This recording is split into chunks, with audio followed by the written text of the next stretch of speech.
Ladies and gentlemen, welcome to Two Cents. This is Brandon. What's going on, y'all? This Armand. Yes, this is Malcolm. yes. Ninth episode, and we got a special guest for us in the house tonight with us. And basically, in our professional careers, we're pretty competent in what we do. But in this podcast game, we still babies, we still growing. So anytime that anybody wants to come on and build with us, it's always a pleasure. So we got Malcolm Macatana in the house tonight with us. Chesapeake in the building. Welcome to the show. I didn't know it was 9 episodes, big. I thought it was like, I don't know, but I didn't know it was 9. Yeah, we climbing, man. Wow. We getting up there. So Mac, I let you introduce yourself to the people.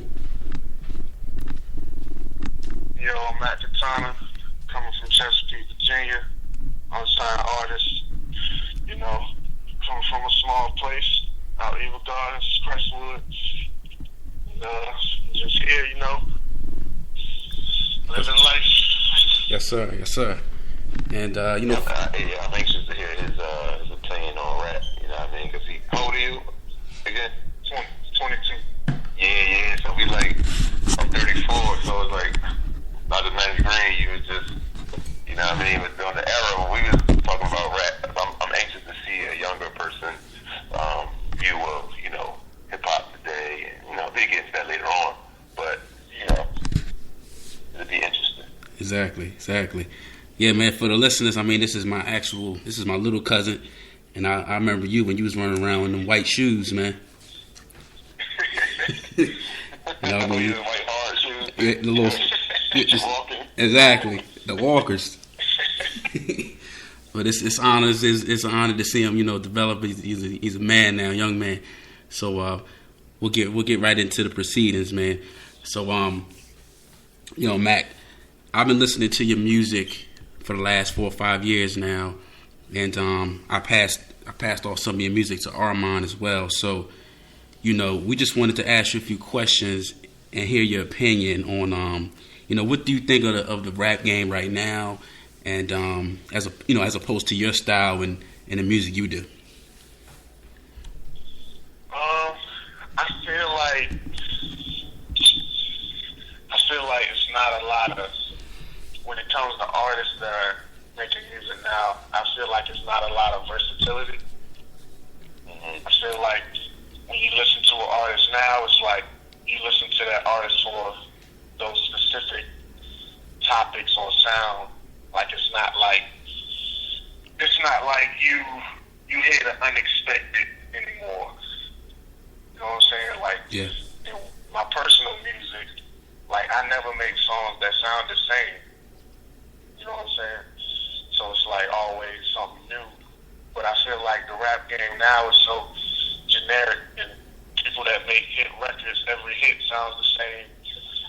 All the flows are overused. I'm not entertained by the music that gets all the attention now. Mm-hmm. At all. That's interesting coming from, like I said, someone from your generation. That's interesting. I'd rather listen to music that I was listening to in middle school now. Mm-hmm. You know what I'm saying? Mm-hmm. I come to myself listening to Dipset, Oh My Beat or something like that, instead of enjoying I guess the new age hip hop that's going on. But I'm just not satisfied personally. Right. Well, looking at your cover, your SoundCloud cover, and I happened to notice that you had a kind of a collage of MCs from over 20 years ago to now, and that was some dope artistry. What was the concept in that? You kind of answered that question, but that was something I just peeped last night. Yeah, it was. I really want to bring the old element back, but I feel like there's artists that do a good job trying to do that, and they still don't, prosper in the game because of how, I guess, radios are set up and labels are set up. I just feel like the music entertainment business is not set up like it used to be. Yeah. It's not free enough.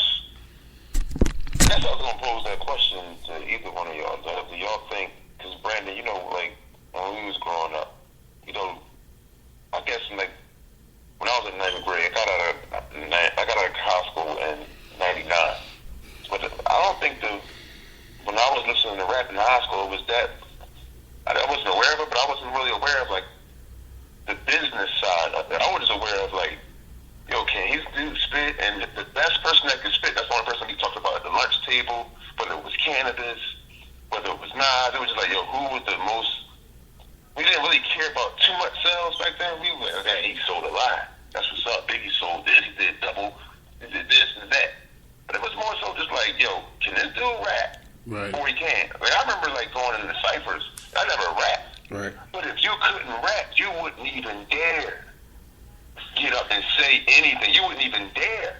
Like it's like don't disrespect this cipher we're about to get into. But now it's like people just rap just because they want to do it, and they could be total trash. If they would get up in the cipher and be all up in there, and there'd be a bunch of them. Yeah, I think that changed for me. I would say like 03, because I remember in high school not having debates about who went platinum, who has money. That was never in the discussion. You know, it was who got the best beats, who got the best rhymes, you know, and whose style is crazy. And how they dress. And how they dress. They rap, how they dress, and they beats. That was it. That was it. We wasn't worried about hits on networks. We wasn't worried about platinums. That wasn't even in the discussion. I think I found myself talking about that and arguing that maybe like when I was in college. So like 03, 04. Mm-hmm. And I think that's when that changed. And unfortunately, I think for the worse, you know, because it's all good, you know, for brothers to prosper on the financial side, but you know that never was used as a term of, you know, how progressive you were, you know, because you went double platinum or whatever, you know. But do you guys feel that, you know, you kind of listen to, and I guess he can elaborate on this, but I think what we listened to was like kind of how we live our life. You know, I was so attracted to like AZ's music because I was like living that life. You know, I wasn't selling no drugs or nothing, but it was like from the side of like being stylish in school and talking to girls. And in high school, that was like, that's the kind of lane I was in, real chill. I ain't got no time for arguing with you. I was like kind of more to the AZ, Nas, Jay-Z type of dude. Right. And that's somebody, and I like my beat, but I wasn't about that life. But I think people are kind of now identify, like I think it's just like a lot of, the music is weird because the people are kind of weird to me. You know what I'm saying? I just think it's just people just identifying what they are. You know what I'm saying? Mm-hmm. I could be biased, I don't know. Well, me and Mac had a conversation 2 summers ago, and I really was taken away because, you know, we were in the car, we were going to, matter of fact, we were going to see him perform at a club in Virginia Beach, and he was just saying like, man, I don't even like half the stuff that is out right now. And he was 21, and I'm like, dang, like, it's a different thing for somebody that's 30, that's 28, 40 to be like, man, that's rare.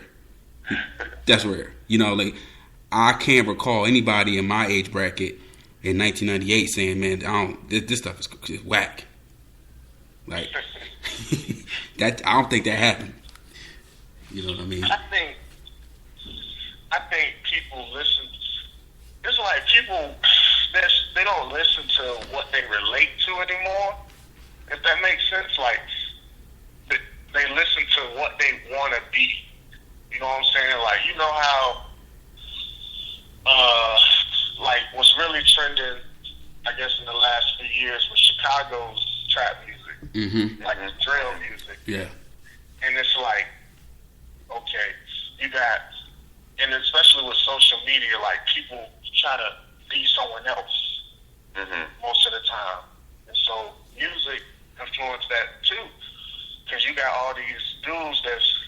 be gangsters and hard and all this other stuff just because of the majority of music that's trending.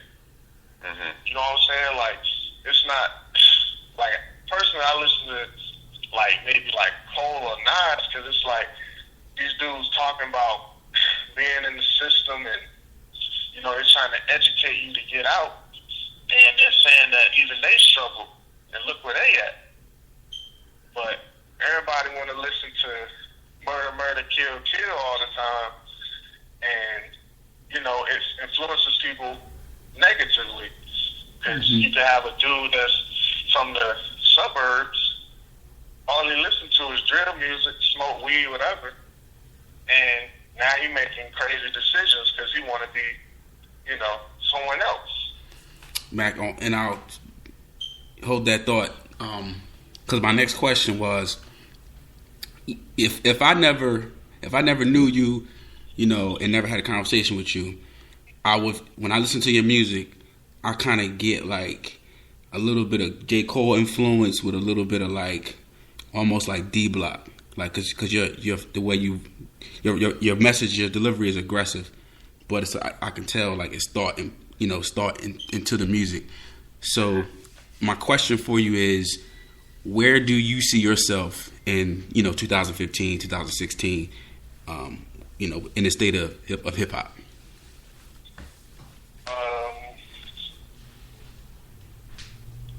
Since it's so, like I said, everything's gonna be new, everything's gonna sound different. I feel like after a certain point, once I get everything together like I want it, it's just gonna be undeniable.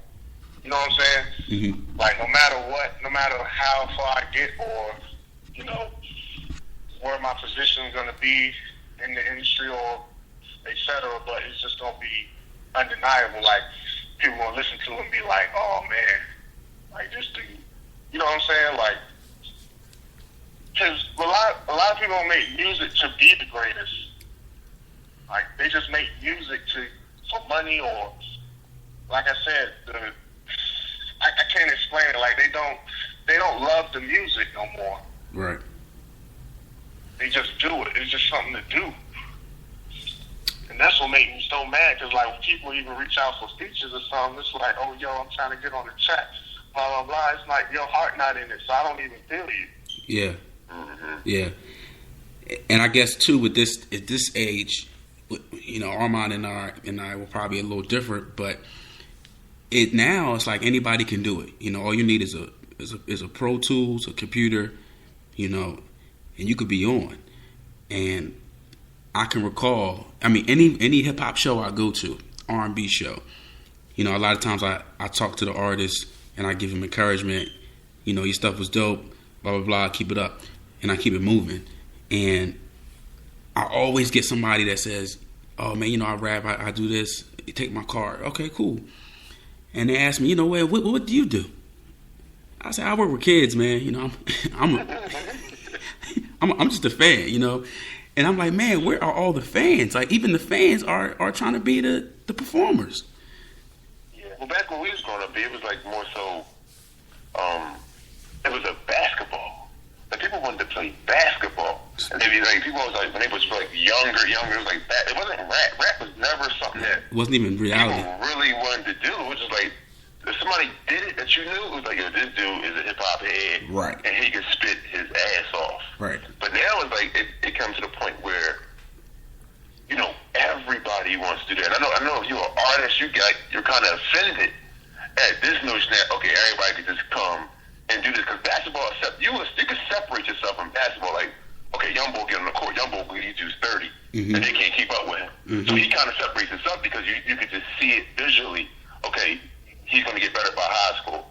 But now it's like, with this stuff, when we was growing up, it was like Big L was the regular. AZ, that was just regular. So if you wasn't in that stratosphere, it was like, don't even come around talking about that you about to rap. Because everything we hear every week and every album is fire. That's what Nas said. Right. Big kept me on my toes. These people kept me on my toes. They come out, they're like, oh, I got to rock with him.